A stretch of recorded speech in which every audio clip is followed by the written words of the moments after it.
Jangan lupa subscribe di YouTube channel Metro TV News dan juga nyalakan notifikasinya. Dan untuk mengetahui perkembangan terkini kasus dugaan pembantaian lumba-lumba di perairan Pacitan, Jawa Timur, saat ini kita sudah tersambung dengan Kapolres Pacitan AKBP Wiwit Ari Wibisono. Ya, selamat siang Pak Ari. Terkait dengan sejauh ini, bagaimana perkembangan terkini dari hasil penyelidikan terhadap 23 ABK? Apakah ada fakta terbaru yang terungkap, Pak Ari?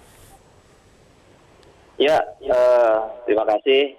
Baik, saya akan menjelaskan bahwa fakta yang terbaru adalah kita sudah memeriksa 23 ABK termasuk nakoda, kapten kapal, dan kita juga sudah memeriksa ahli baik dari Dinas BKSDA maupun Dinas Perikanan dan Syah Bandar tempat.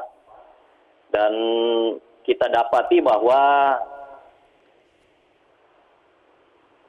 nakoda ini berlayar dari Pacitan tanpa menggunakan izin berlayar, tanpa menggunakan izin penangkapan ikan pada zonanya, sehingga dia menangkap ikan secara serampangan atau illegal fishing. Jadi mereka dengan sengaja menangkap ikan tanpa izin, sehingga tertangkaplah lumba-lumba tersebut. Yang akhirnya kita ketahui bahwa lumba-lumba tersebut ada yang mati 3 dan hidup 4 dan sudah dilepaskan kembali ke laut.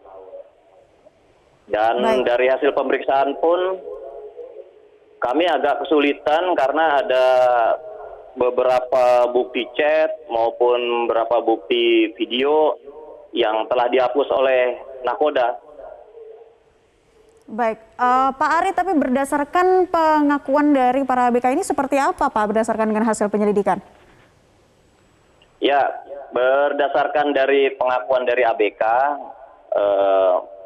ABK kapal ini menyatakan bahwa lumba-lumba ini tersangkut jaring, tersangkut jaring, lalu dilepaskan dari jaringnya, ada ekor yang terputus, dan ada 3 yang mati dan 4 yang masih hidup, dan lalu disiram air, lalu dilepaskan kembali ke laut untuk terkait dengan lumba-lumbanya itu sendiri. Namun terkait dengan legalitas dari kapal, memang tanpa izin mereka berlayar, baik itu izin berlayar maupun izin dari penangkapan ikan, termasuk mereka juga mematikan alat pelacak dari kapal tersebut.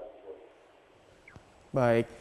Pak Ari, terkait dengan illegal fishing yang baru saja Anda katakan, begitu akan seperti apa proses hukumnya? Tidak memiliki izin kapal untuk berlayar, tidak memiliki izin untuk melakukan penangkapan ikan, akan seperti apa proses hukumnya, Pak Ari?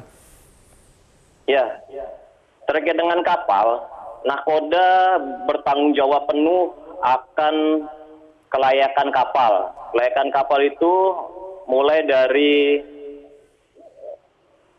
layaknya kapal, izin berlayar, lalu izin penangkapan ikan, serta juga wajib menyalakan alat pelacak ikan, sehingga di laut tersebut nakoda ini dengan kapalnya tidak serampangan. Kapolres Pacitan, Bapak, kami mohon untuk tunggu sejenak, mohon ditahan dulu. Kita akan kembali melanjutkan dialog mengenai ABK yang diduga menangkap sejumlah lumba-lumba ini. Betul ya. sekali. Bagaimana kelanjutannya? Dan kita kembali berbincang dengan AKBP Wiwit Ari Wibisono. Selamat siang, Pak Ari. Masih bersama kami, Pak Ari?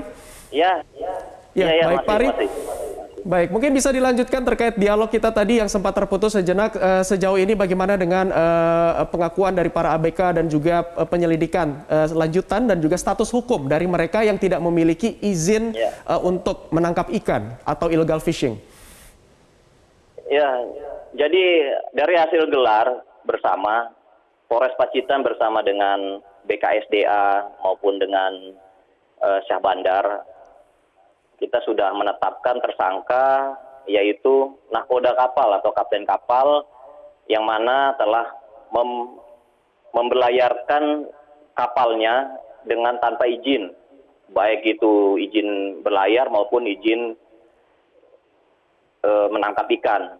dan terkait dengan alat pelacak yang dimatikan, dan juga akibat dari kegiatan ilegal ini yang disengaja, akhirnya tertangkaplah lumba-lumba tersebut dan menyebabkan lumba-lumba tersebut ada yang mati dan terluka. Baik. Sehingga yang bersangkutan melanggar tindak pidana, yaitu karena sengaja maupun lalai menangkap hewan-hewan yang dilindungi tersebut. Ya. Ancaman hukumannya apa Pak untuk nahkoda kapal yang ditetapkan sebagai tersangka ini? Ya, ancaman hukumannya adalah 5 tahun penjara dan denda 100 juta rupiah. Baik. Pak Ari, kami izin konfirmasi kembali terkait dengan penyelidikan zona. Apakah ini mereka melakukan penangkapan ikan ini di memang zona aman untuk menangkap ikan atau memang masuk di dalam zona terlarang? Sudah ada informasinya, Pak? Jadi dari Dinas Perikanan, dengan kita tanyakan bahwa titik terakhir dia menangkap ikan, rupanya titik terakhir dia menangkap ikan itu ada di daerah Yogyakarta. Menurut dari Dinas Perikanan, inilah yang kita juga kesulitan karena mereka mematikan alat pelacaknya, logbook seamennya itu logbooknya dia tidak ada dan alat pelacaknya tidak ada, sehingga tidak terpantau kegiatan mereka itu sudah sampai di mana saja. Hanya berdasarkan dari keterangan dari nahkoda bahwa terakhir itu ada di titik yang dia sebutkan, sehingga kami cross check dengan Dinas Perikanan bahwa titik tersebut masuk wilayah Yogyakarta. Baik. Apakah di wilayah Yogyakarta itu termasuk wilayah yang aman atau seperti apa Pak untuk menangkap ikan atau tidak? Atau zona terlarang? Berdasarkan keterangan dari BKSDA dan Dinas Perikanan bahwa lautan ini adalah tempat migrasi dari termasuk lumba-lumba. Jadi diperlukanlah bagi mereka untuk menangkap ikan diperlukan izin-izin yang dapat bisa dipantau oleh dinas-dinas terkait. Baik, terima kasih Kapolres Pacitan AKBP Wiwit Ari Wibisono telah memberikan keterangan kepada kami di kesempatan Newsline kali ini Pak.